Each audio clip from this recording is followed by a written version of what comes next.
כשאני אומרת לכם ירושלים, מה עובר לכם בראש? מה זה ירושלים? בית המקדש. כותל. מה עוד?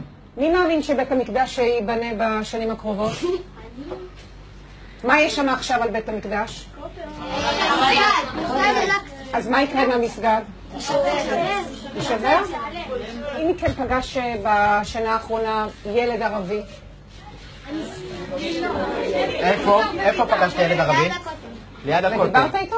לא, הוא דחף אותי, אבל לא הלך. ומה קורה כשאתם רואים ילד ערבי? מה אתם מרגישים? פשוט זעם. זעם? מה קורה כשאתם פוגשים ילד חילוני? למה אתה מרחם עליו כשאתם ילד חילוני? מה הוא מפסיד? הוא לא הולך לדחף.